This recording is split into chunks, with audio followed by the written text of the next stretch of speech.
The theme of the festival being in and out of place, I thought I would read a series of poems that are all in some way riffing off the ideas of place or displacement. I'm going to begin with the body, because this is itself riffing off a conversation I had with a student last week. My student was very strenuously insisting to me that the body is the site of identity, that the borders of our body are the borders of ourselves. And I've been thinking about this a lot, and I find it interesting because that has not been my experience of the body, and that's not been my experience of identity. So I'm beginning with a poem dealing in those ideas.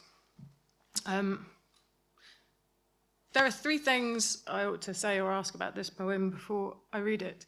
The first one is, the title of the poem is Speculum. Can I have a quick show of hands how many of you know what a speculum is? That's pretty good going, but it's not quite a full house. Does anyone who put their hand up want to give a quick, pithy description, definition of what a speculum is to those who do not have their hands up? Don't be shy. Those together are two perfect answers. Thanks, Neil. It is an invasive tool, and whoever that was, it is a device for opening the vagina, or more to the point, I guess, the cervix, which you'll find a little higher up the vagina. Yes, great. The other two things I should say are, there is a line of Latin in this poem. The line is videmus nunc per speculum. The line is taken from the Vulgate Bible. And it by the time it appears in the King James Bible, it's a very famous line. It's translated as, now we see as in a glass darkly.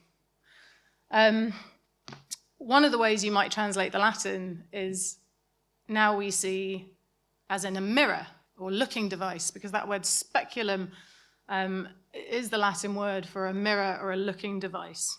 Now we see as in a mirror. The very final thing I should say about this poem is there is an extremely rude word in this poem. And if you do not want to hear that, I don't know how to help you. And also you should know it's probably going to be downhill from here, so sorry. Speculum. I like the word, how pert it is. Inquisitive. Part instrument, part clockwork bird, the kind that says, ho-hum, and clicks and squeaks in all its joints. A whimsical professor, beaked and blinking. Let's take a look then, shall we? In the Vulgate, it's a mirror. Videmus nunc per speculum. Only later on are we through a glass and darkly. An odd phrase that, a pane of sullen blue behind each eye. You don't look through a mirror. You go not till I set you up a glass where you may see the inmost part of you. That's Hamlet to his mother. In a sec, he'll get all weird about her bed and stick his sword straight through an arras. As for me, I find it strange to speak in one breath of one's conscience and one's cunt. Hard to know thyself, when for years the only way was with a mirror tilted up. For a long time, I believed it was an absence, blank negative the lab could not develop, an ellipsis. Imagine my surprise to find the way extended upwards, backwards, inwards. All the same, I'm bothered by the rhyme that finds my center in its recess. And yes, I find it tiresome to be arriving in my body again and again each time we talk of what is intimate. No way back now to the place where we first looked in a mirror and cringed into our borders turning inwards. But I want a better metaphor than this dull fuss of sloven pinks or a room partitioned off. Like Alice in the sequel, slipping through to find everything she knows inverted on its axis and nonsensical.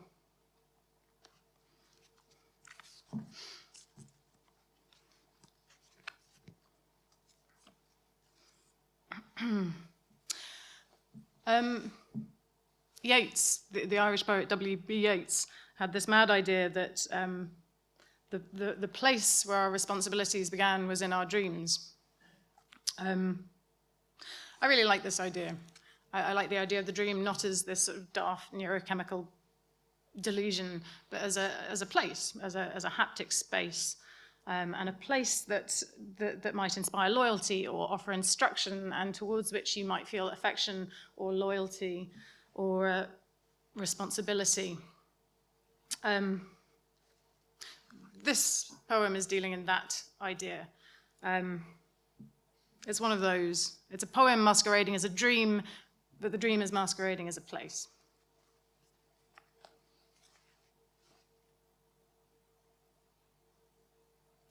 In the dream of the cold restaurant.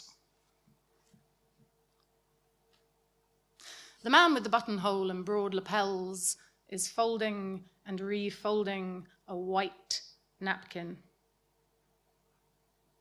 Look, say his hands at intervals. A swan. A dancing girl. An intricate scale model of the Morn Library on Chancery Lane. The man adjusts his buttonhole and coughs as each one fails precisely to entertain. A waitress intervenes, bringing 2 plates. Fluted, plain, translucent, and quite empty. Such is the gaunt extravagance of dreams.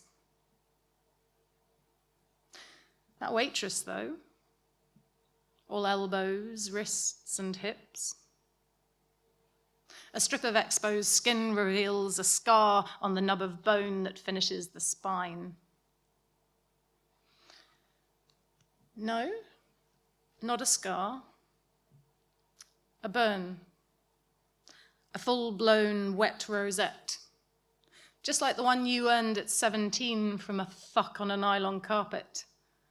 A carpet not unlike this carpet here, lalling its beige hoops and braids around the table's feet. Meanwhile, on the mezzanine, someone lifts a book and reads the line, "He left his knee exposed and dreamed of travelling on a mail coach by night." Or quite. When you offer up your plate, it turns beneath your hands to a crumpled swan. The man, of course, has gone.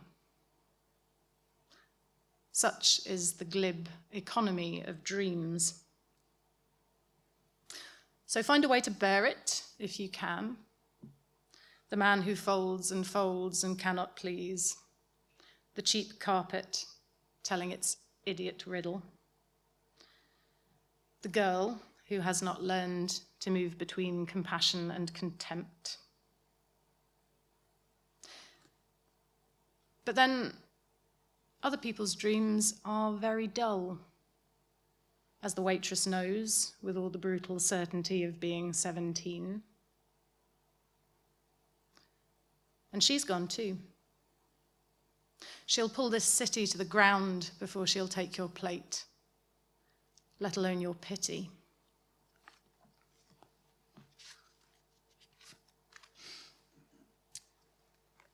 I've left my wine over there. I'm just going to go and get it.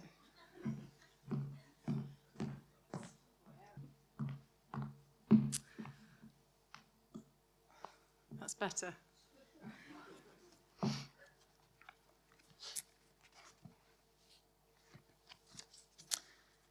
Okay, from the inflected space of dreams to the much more expansive territory of outer space.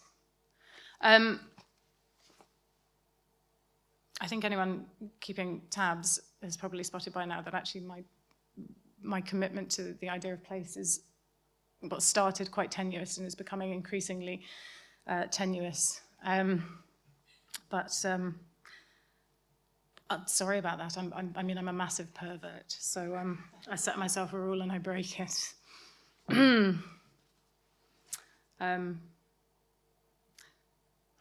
Some remarks on the general theory of relativity. Do you know what, before I do, it's quite warm under this light, so. Some remarks on the general theory of relativity.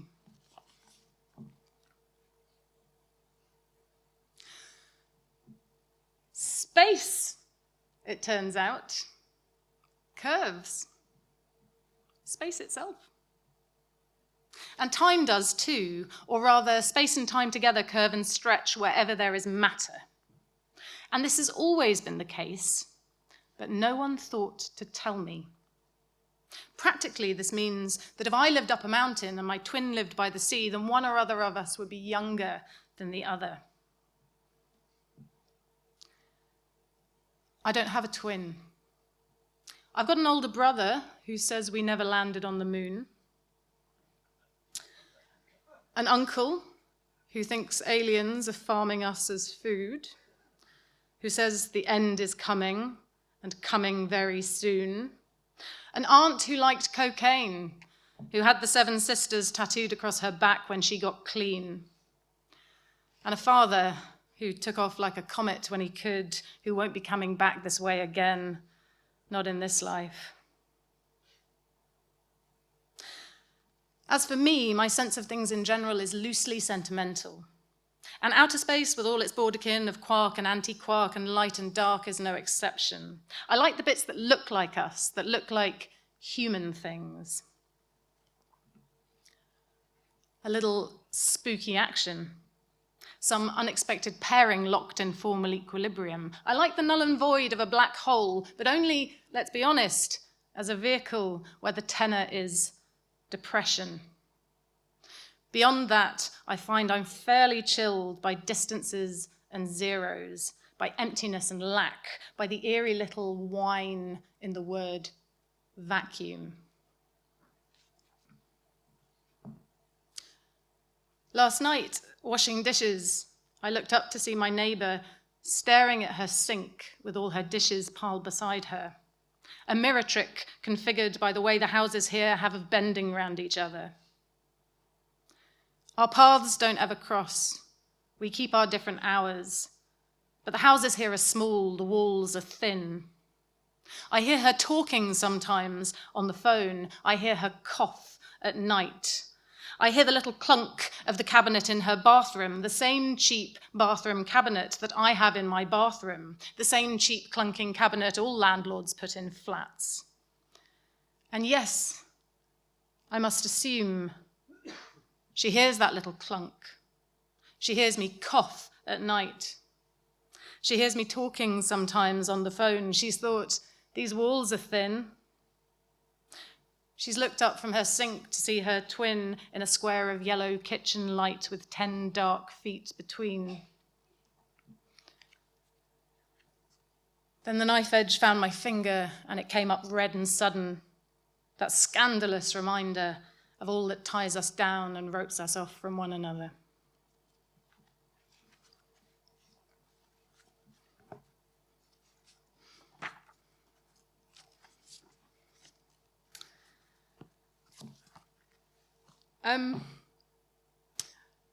One of the presiding spirits of this book that I'm reading from, is the Austrian philosopher Ludwig Wittgenstein.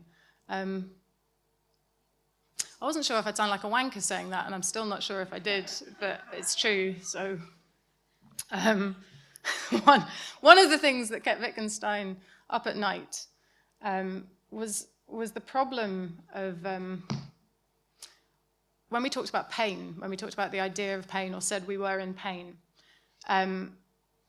whether me saying that meant the same thing when you heard it, or vice versa, whether we could truly know that when we were talking about or describing the idea of pain, whether that corresponded to an identical idea in the mind of somebody else. It's a problem with quite melancholy implications that have to do with whether or not you can really suppose you know another person, or what it's like to be another person.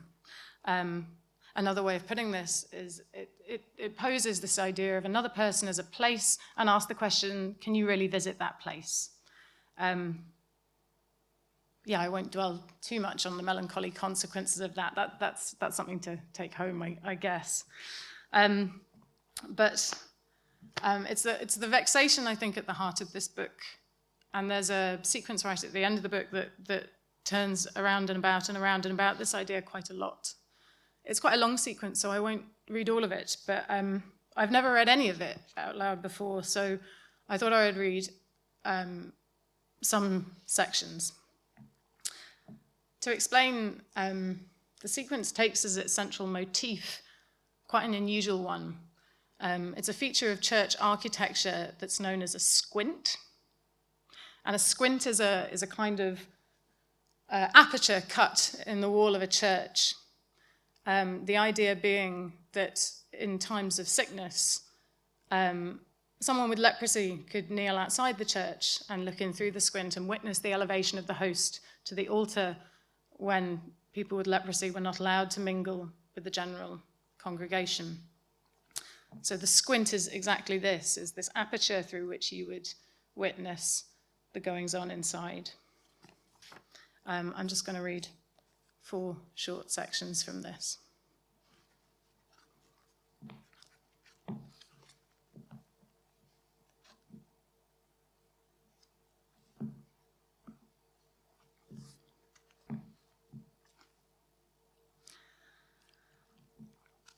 What's it like? A little like a cut, although it is a cut. Ditto apertures of different kinds, eyelet, coin slot, arrow slit. Too trim to be an ink blot. Nothing to see inside except a strip of dark I recognize with the crackshot, eyeless knowing of the nerves. We stood there for a minute, looking in. I thought some thoughts. I tied a knot or two between this thought and that. You must have done the same. This is, you understand, a partial view.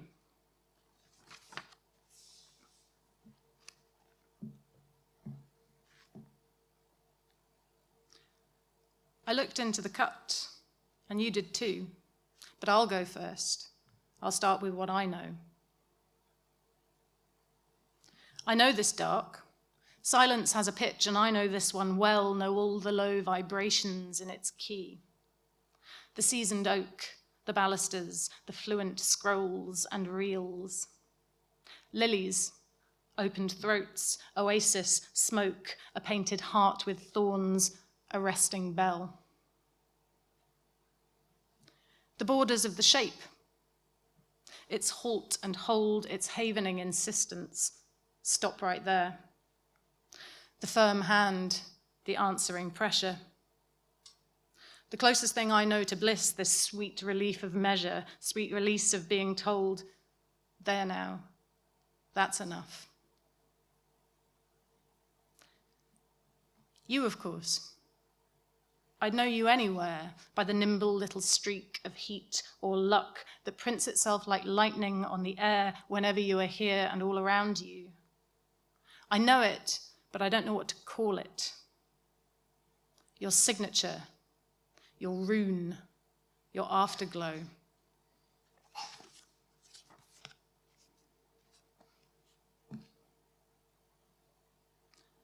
Corbel, chancel, apse.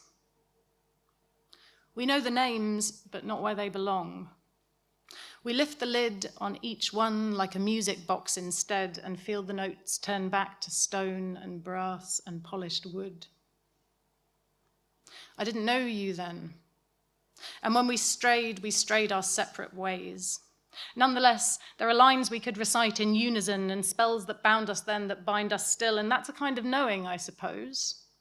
A way to be where you are, or where you were. Chill, tall draught of chapel air, brusque hello of braided wool. You and your pitch pine pew 300 miles and 13 years from where I sit in mine, intoning the same prayer. Even the word itself, its aperture. We hear it now and bow our heads like sheepish truants do.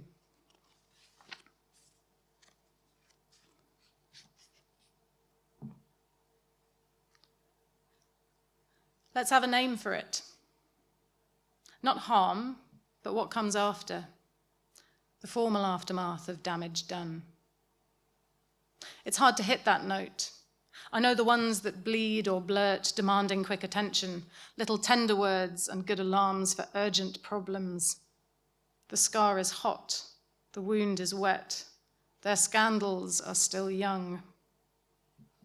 The formal aftermath of damage done is the derangement of a structure, and for this and other reasons, I would choose the term a grief. I like its stoniness, its gritted teeth, the fact it won't be fixed, the way it speaks to what was suffered or sustained. I like its beveled edge, its slenderness. It is a kind of opening, and if what opened it no longer causes pain, then that's as well. I'd only cavil that it's different on the outside looking in.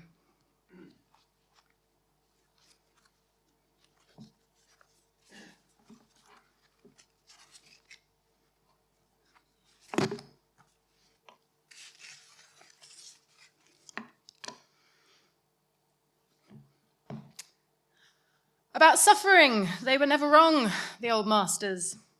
How well they understood its human position, how it takes place while someone else is eating or opening a window or just walking dully along, or scrolling through Twitter or teaching a class or getting up in front of people to read poems to them.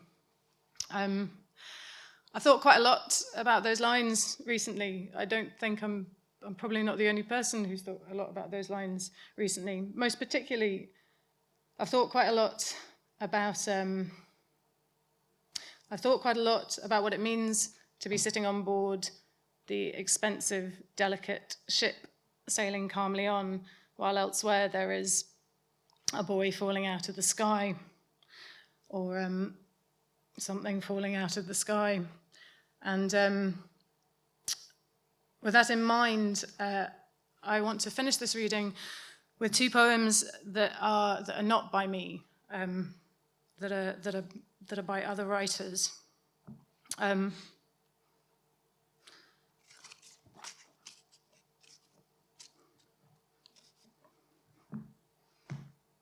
I've chosen these because these are two poems that speak to ideas of responsibility and empathy in ways far better than I was able to, which, to be frank, is what I really wanted to come and talk about. The first of these is by the poet Newcastle Poetry, a poet I admire very much, and it's called Black Icarus. Ovid makes it plain that a person will risk life and limb rather than be trapped in a labyrinth. So Icarus's father says, "Surely the sky is open to us," and wingless invents wings of wild plumage and wax, as if they would be gods, balancing delight with desperation. And so it was with a stowaway who fell out of a declining flight from Kenya one July.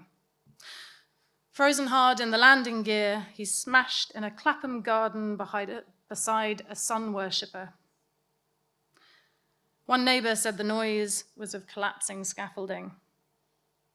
A plane spotter traced a black figure on a tracking app the city ran customarily. Policemen sent his fingerprints. Ovid tells us that Icarus's mouth, as he vanished into the dark ocean, was crying his father's name.